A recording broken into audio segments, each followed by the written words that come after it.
Hola, ¿cómo están? Bienvenidos al Conversarte con George Casanova, el programa que visibiliza a los artistas de la quinta región. Siempre ha sido el objetivo aquel para que usted conozca a las personas que hacen cultura, arte, no solamente en Valparaíso, sino también en todo Chile. Y tenemos una gran invitada, una gran amiga. Nos conocemos hace harto tiempo y hace rato que la queríamos tener en el programa. Por consecuencias de la vida, por circunstancias de la vida, no habíamos podido coincidir porque es una mujer muy ocupada eh, y quiso estar hoy día con nosotros aquí en Estación Tal Tal. Estamos en Limache, es un restaurante maravilloso para que lo vengan a conocer, está al final de Urmeneta y aquí está con nosotros Patricia Mix. Hola, George. Patricia, bienvenida, gracias por Muchas aceptar la gracias. invitación del Conversarte. No, encantada de poder estar acá, agradecida yo de la invitación. Felices nosotros también de tenerte porque igual coincidimos en algo maravilloso que es la educación. Sí, Coincidimos en algo maravilloso que es la narración oral, de cómo los actores también generamos ese discurso, ese imaginario, y tú has instalado eso en Chile, y eso no es menor.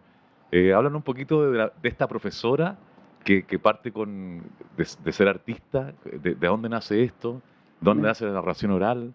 Eh, Hay mucho que conversar contigo. sí, bueno, mira, en realidad yo vengo de una casa donde las artes escénicas eran eh, habituales, digamos, un padre actor, mis hermanos que siempre salían de extra en las teleseries, en las teleseries, en los cines, en la película, digamos, pero también hacíamos teatro territorial popular, teatro popular, pero yo nunca me subí al escenario. Yo hacía todo lo demás, todo lo que asistente de dirección, gestión, todo lo que quisiera, pero subirme al escenario, no. ¿Y ahí es una especie de compañía familiar junto con tu papá? Más bien con mi padre, el grupo de teatro como más sólido que hizo en el territorio, aparte de su trabajo, fue en los 80 en un grupo que partió como un grupo juvenil y se convirtió en un elenco teatral que tuvo mucha fama en esos Mira. tiempos, que se llama TATEPO, Taller de Teatro Popular. Y no, Taller de Teatro Poblacional, que era en Maipú. Y, y era un grupo que duró desde el año 79 hasta el 87, yo creo, que fue invitado como único elenco vocacional en el teatro, en el Festival de Teatro Pedro de la Barra que se hacía antes. En fin, o sea, fue un grupo bien famoso y yo ahí apoyaba. Ahí no Yo, eras actriz. claro, en otros temas mi hermano tenían lo que hoy día se llama un stand-up comedy, en ese tiempo era un café concert, Ya. y yo trabajaba en los libretos, pero yo no me subía al escenario. Entonces, Recordemos a tu papá, a Víctor don Mix. Víctor Mix, el gran Víctor Mix. Ahí tienen que Sí. puro buscarlo porque se van a encontrar con un ser maravilloso que instalaba el arte en nuestro país, pues. Así que, Exactamente. y ahí nace lo tuyo desde esa Como de mirada, ver ¿no? también de público de teatro, yo veía las obras que trabajaba mi papá en el Teatro Tecno, por ejemplo, en El Ángel, después, en fin, yo veía las obras 7, 10 veces, 15 veces, porque eran temporadas largas en esos tiempos. Entonces era público, y mi papá siempre me preguntaba, ¿y qué te pareció? Y yo, hoy día me arrepiento porque era muy crítica, pero, pero era muy crítica, siempre le encontraba algo malo. Chute. Entonces yo digo, pucha, que era pesadita, pero así aprendí también. Y luego ya yo estudié filosofía y pedagogía y licenciatura, así llegué a Valparaíso a vivir.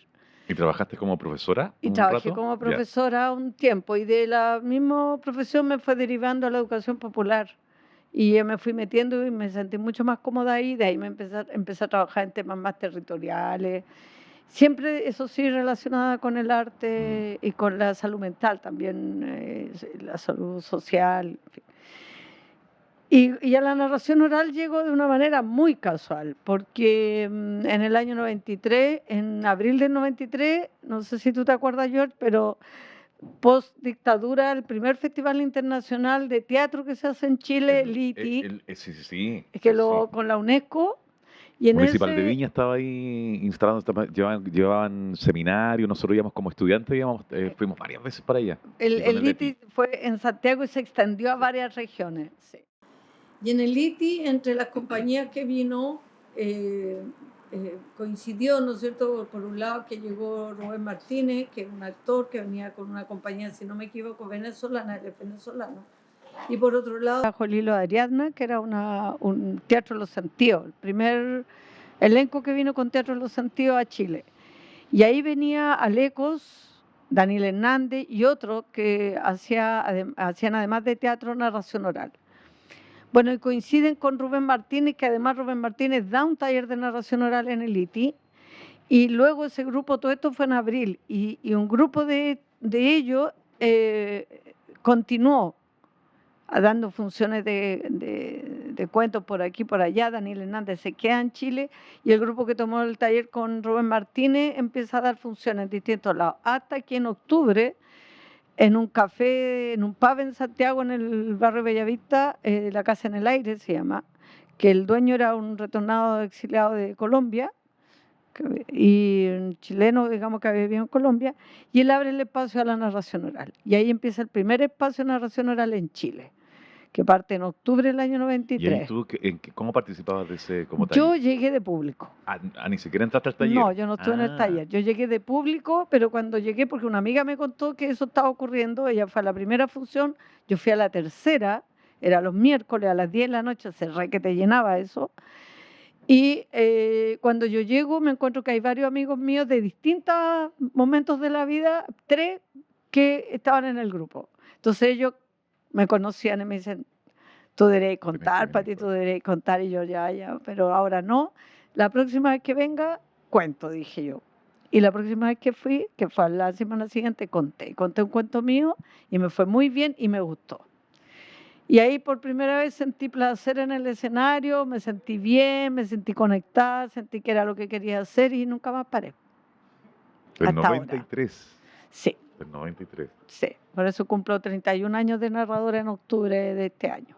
Y ahí esta inspiración para narrar esto, hay un trabajo investigativo en relación, no sé, pues tomo un cuento, lo transformo, o mi propia creación, ¿cuáles son las directrices Es de, súper buena tu pregunta porque una de las cosas que yo estuve vengo toda la así semana como pensándola en realidad? predicando, yo vengo hace rato ¿Ya? predicando que contar cuentos no solo pararse e imitar, porque digo hay imitadores, de repente hay narradores que se meten en internet, ven cómo cuenta un súper Ah, narrador un cuento, se lo aprenden de memoria, hasta con los chistes que improvisan los no te narradores creo. y los repiten en escena. Eso no es contar cuentos es investigar, elegir tu repertorio, buscar todas las versiones que encuentres, todas las versiones posibles del cuento, dependiendo la fuente, si es un cuento popular, si es un cuento de la literatura, si es un cuento que recopilaste directamente de Alguno, la claro. fuente del narrador espontáneo, si es un cuento que tú hiciste, en fin, depende de la fuente cómo se trabaja. Mm, Pero hay un trabajo de investigación, de montaje, de adaptación, que es un trabajo largo, que además no termina al ser contado, igual que el teatro, que uno dice ya después de varias funciones ya recién uno, recién uno puede aparece, decir, claro. ya está ahí Eh, está. En la narración igual, o sea, la edición, porque yo hago un paralelo con el cine, a mí me gusta abordar desde el cine la narración oral, desde, digamos, los principios que tiene el cine, la manera de trabajar con la imagen. Entonces yo digo que la edición del cuento es con el público y mientras se cuenta. Ahí se va editando, ahí te va, después de varias ya. contadas tienes la versión final, Claro, porque porque el público va reaccionando a lo que tú vas diciendo y ahí tú vas registrando qué te sirve, qué no te sirve, qué sacas. Es que entonces y tú misma también te vas escuchando. y estás absolutamente atenta, entonces como un arte vivo. Totalmente, totalmente. Hay una conexión que se produce media meditativa, creo yo. Mm, Hay una ausencia de una misma cuando está contando. Cuando te conviertes en canal, cuando logras conectar realmente, tú estás. Está tu escucha, está tu mirada, está tu cuento. Tú no estás, tú desapareces. Y en ese desaparecer perfecto.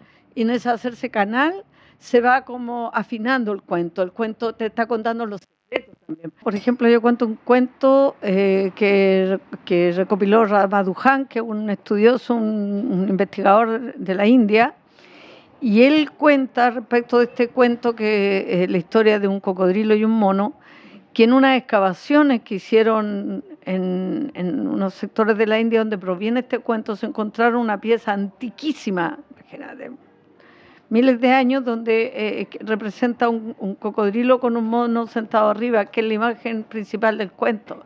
Entonces uno podría pensar de que el cuento este se viene contando de muchos, claro. muchos años. Todos los cuentos populares chilenos tienen origen en el mundo árabe o en España o en América, o sea, América Latina entera tiene, los que no son de los pueblos originarios, los que son cuentos populares provenientes, digamos, de otras culturas, tienen cientos de versiones en el mundo. Entonces, cuando uno monta o va a contar una historia como esa, tiene que saber todo, tiene que investigar, tiene que conocer los entornos, porque los cuentos tienen cosas simbólicas, pero también tienen cosas que representan realidades y tiene que saber distinguirlas.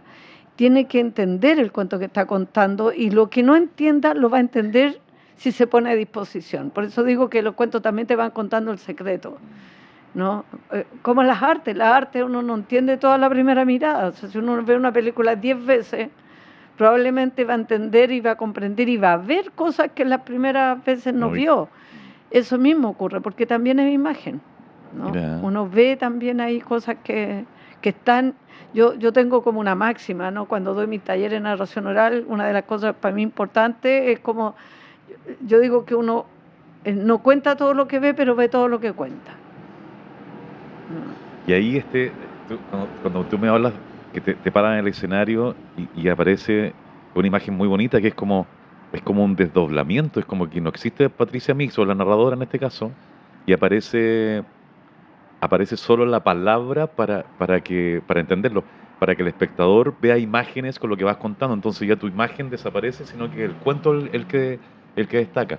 Pero ahí está el sello, está el talento o está la textura que el mismo narrador le da. Exactamente, porque también la gestualidad corporal es una gestualidad que viene de adentro hacia afuera, que puede ir fijándose en el tiempo, pero no es que tú practiques un cierto movimiento, ¿no? Por lo menos desde la escuela a la que yo pertenezco, en la escuela, digo yo por decirlo de alguna manera, de narración oral, porque hay quienes practican una coreografía, por ejemplo, ¿no?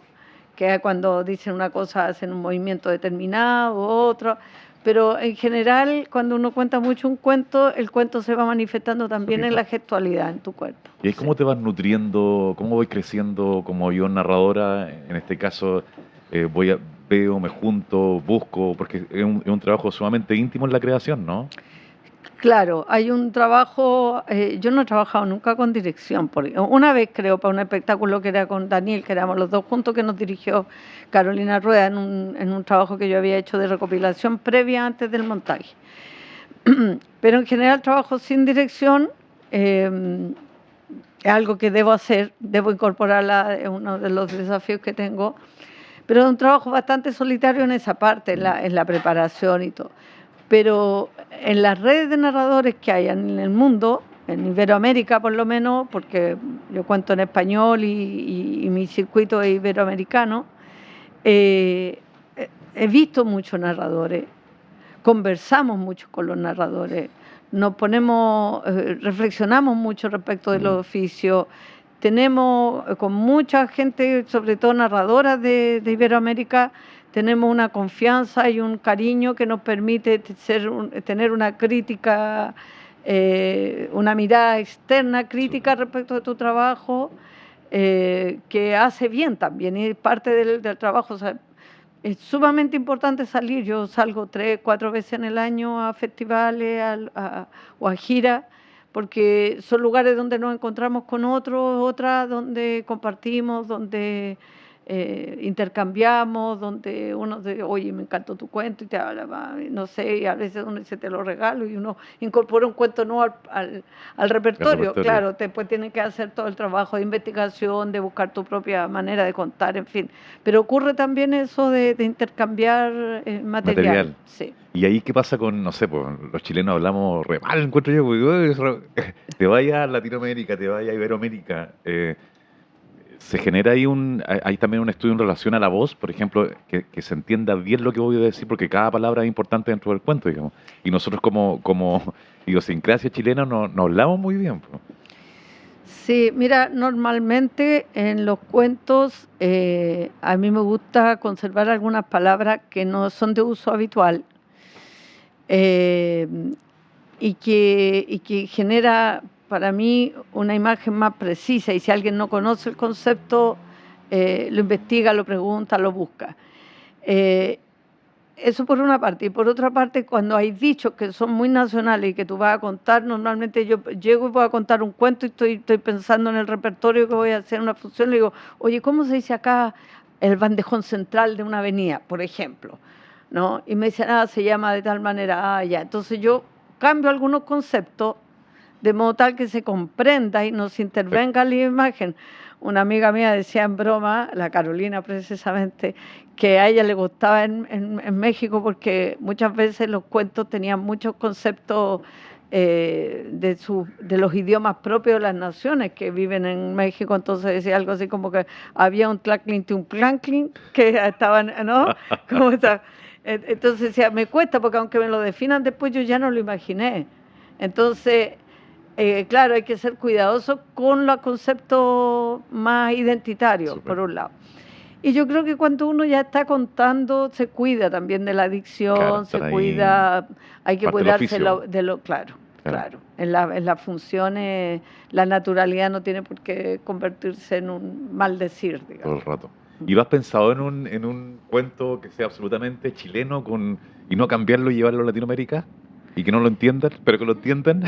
Es que uno cree que se entiende, pero a veces no tanto. Por ejemplo, yo hice en esta recopilación que yo hice en los valles del norte de Chile, yo me encontré estuve haciendo una investigación en el año 2001 y me fui a varios valles de el Limarí, el Elqui y el Choapa. Y me encontraba con un grupo de personas, fundamentalmente adultos mayores de los sectores rurales. Yo contaba cuentos, el Daniel contaba cuentos y después ellos nos contaban a nosotros. Se daba naturalmente todo un proceso. Entonces yo conté esos cuentos por año, que son los que publiqué hace como 2 años atrás. Y me pasó que ese repertorio que se llama Lugareño y Afuerino, yo lo conté en un festival en Cali hace muchos años, y luego vino una narradora caleña y me dice, ¿cómo se llama cuál era el nombre, me dice, de ese personaje de tu cuento? ¿Cuál? Me decía, no, que tenía un nombre raro. Yo le decía, ¿cuál? Y de repente, buscando, yo le digo, Afuerino. Me dice, sí. Yo le digo, no era un nombre. Me dice, no, ¿qué era? Yo le digo, Afuerino, alguien de afuera, alguien que viene que no es del lugar. Y como que ahí ella entendió, pero claro, para ella el nombre del personaje era Afuerino, no entendía el concepto de Afuerino. Entonces, claro, uno se da cuenta, a veces tardíamente, que hay conceptos que no se comprenden.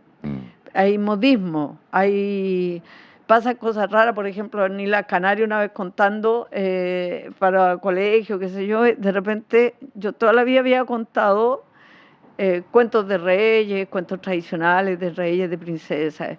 Y uno siempre acá dice, hace mucho tiempo había un reino, ¿no? Y cuando lo voy a decir en España, digo, uy, acá hay un reino ahora. Era mi primera experiencia, claro, contando en España.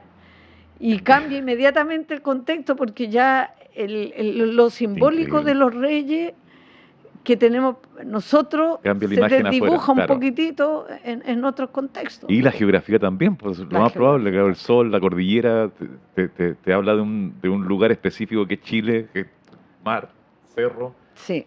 Cambia, si te vas a otro lugar, inmediatamente tu cuento de ir ahí lo tienes que transformar, ¿no? Claro, pero también... Por eso es vivo, ¿no?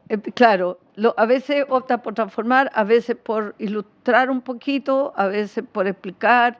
También dentro del rol del narrador está el que cuenta, pero también está el comentarista. Yo uso harto el comentarista. Yo a ¿Ya? veces estoy contando, pero tiene que ser como bastante genuino, honesto. No de repente yo estoy contando y hay algo que me haya llamado la atención de un cuento, pero igual lo cuento, pero algo que o no me calza, o me llama la atención, o hay alguna referencia a la actualidad, y yo hago un paréntesis y comento esa parte del Perfecto. cuento, pero lo integro dentro del cuento, pero la comento. Entonces ese ya es un comentarista, está el narrador testigo también. Bueno, uno va dentro del rol del narrador narradora está Súper. teniendo distintas miradas en relación a cómo aborda tu narración, tu relato. Y ahí, Pati, porque estamos hablando de este arte de la oralidad nomás, de lo oral, ¿cómo se plasma? ¿Se plasma con un libro? ¿Se plasma o sigue la misma tradición de que se va contando el cuento y se queda en el imaginario tuyo para que otro ser siga contándolo? ¿Has pensado, has publicado? Sí he publicado, pero yo estos años fui bien fundamentalista de la oralidad y no quería publicar, no quería escribir. Pero de pronto yo dije, no, estos cuentos ya los suelto y los dejo que corran, y ahí publiqué el 2019 parece que lo publiqué, Lugareño y Aforino, que ahí hay cuentos recopilados, pero que fueron contados 15 años, por lo tanto las versiones son distintas a las que encontré. Además que cuando uno recopila desde narradores espontáneos, a veces el narrador, el viejito te cuenta la historia, la viejita te cuenta la historia. Yo todavía digo viejitas por otro, ya me va a tocar a mí, pero, Claro. pero cuando uno dice, cuando te cuentan y de repente estás súper entretenida escuchando y te dice, ay, de ese no me acuerdo al final, ¿ya? Y tú, pero ¿cómo? No me acuerdo cómo terminaba ahí. O te dice, se saltan pedazos, o hay incoherencia. Entonces, parte de la investigación también tiene que ver con dejar que el cuento se manifieste, ¿no? También es parte de que el cuento de a poco te va... Yo cuando tengo cuentos sin finales que he recopilado, le practico un final, practico otro final, voy hasta que de repente hay algo que calza y que hace sentido, si es que no encuentro versiones que me ayuden. Entonces es un trabajo, un continuo. Entonces cuando lo escribí esos cuentos ya había pasado 15 años desde que los empecé a contar o más, y por lo tanto ya estaban modificados, ya pasaban por mí. Además que aplico una metodología en la recopilación que es bastante propia, que incluyo el contexto y las fuentes dentro del cuento. Entonces, cuando lo cuento digo, esto me lo contó tal persona, y lo integro todo el cuento, no solo al inicio. Entonces, distinta como aborda un cuento de la literatura, a un cuento que recopilaste, a un cuento que creaste. Yo partí contando cuentos míos, o sea, los primeros cuentos que conté eran míos, pero tenían una estructura bastante oral, por eso me fue fácil. Pero va a depender de la fuente el cómo encares de alguna manera el cuento. Ahora, ¿y la profe de filosofía nunca se ha ido entonces? No, pues siempre está ahí atenta, ayuda a la narradora. Me ayuda harto, sí, me ayuda harto la posibilidad de investigar, de reflexionar. De hecho, mi método, cuando enseño narración oral, una parte del método que tengo se llama el proceso dialógico, ¿no? ¿Dialógico? Sí, es un proceso que incluye la investigación, que incluye el montaje y todo. Entonces, claro, ahí hay harto de filosofía también. ¿Y ahí has pensado en dedicarte al teatro? Como seguir ya llevar a la escritura, sino la dramaturgia, todo este imaginario que está en tu cabecita?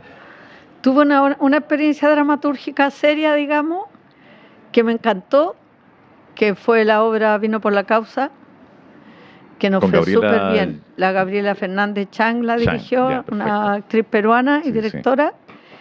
Nos ganamos un fondo yo toda la vida me he ganado fondos concursables, no me puedo quejar, ¿eh? O sea, yo desde el año 90 y tanto, que festivales, investigaciones, esta recopilación, la publicación del libro han sido fondos que me he ganado. Yo creo que los fondos para mí han sido bien importantes en el desarrollo. Claro.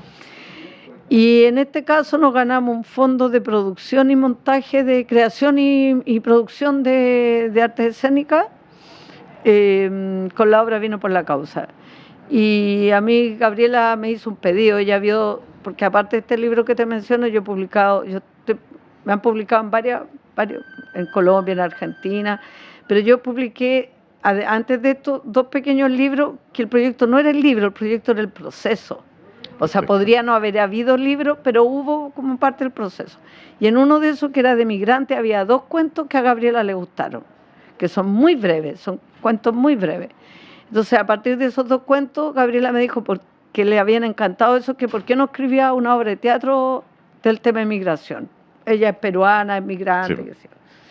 Entonces lo conversamos y yo me di a la tarea de imaginar cómo podíamos, qué podía contar yo teniendo esos 2 referentes que tenía de cuentos.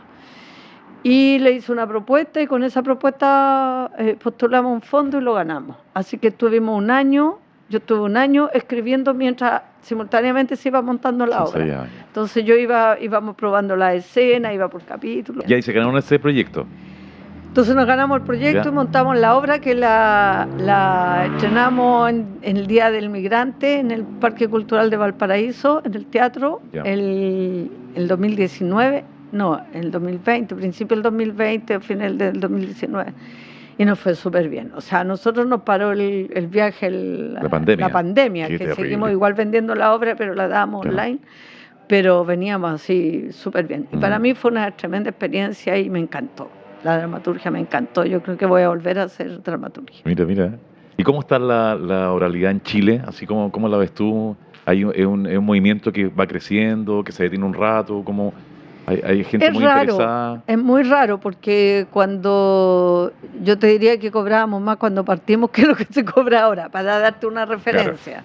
O sea, o proporcionalmente. Es decir, en un momento fue top, fue bien valorada, los públicos se llenaban todos los lugares donde hacíamos, nos compraban los colegios muchas funciones, por eso pude hacer, en mi caso, festivales súper grandes con muchas invitadas.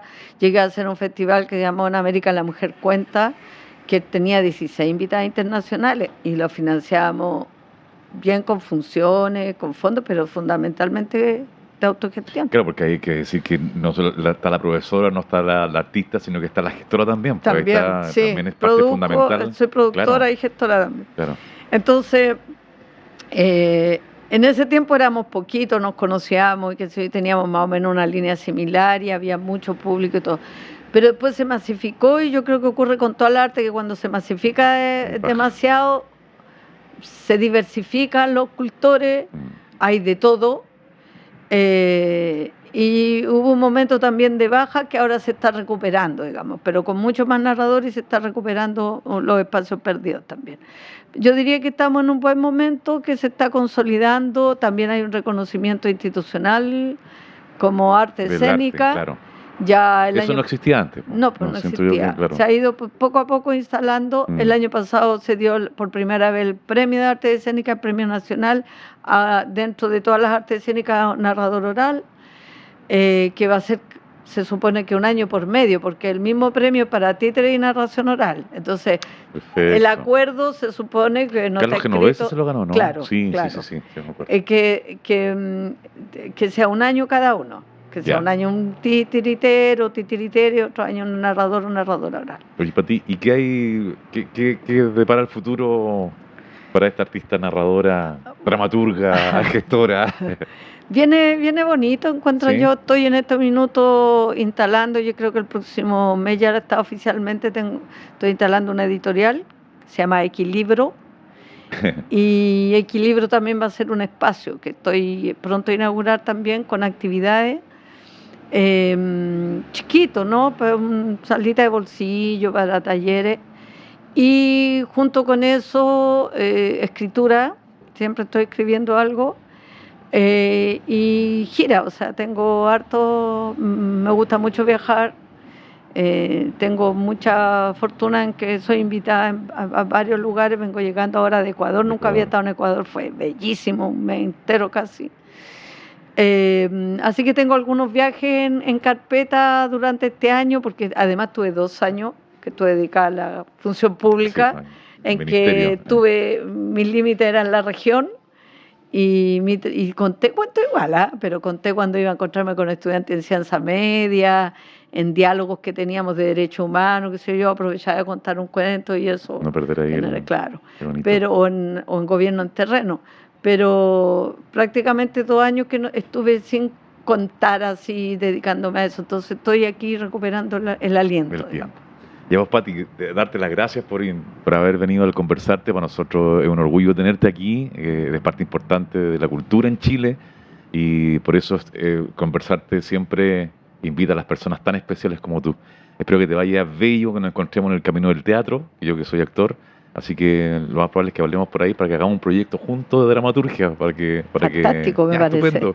Así que, muchas gracias. Bueno, gracias a ustedes Muchas por estar gracias. con nosotros, y busquen en la red ahí a Pati, que está con un nuevo proyecto que está iniciar en su centro cultural, casa, no sé, del arte. Así que estén muy bien. Muchas gracias. Muchas gracias a ti, muchas gracias a ustedes, al equipo del programa.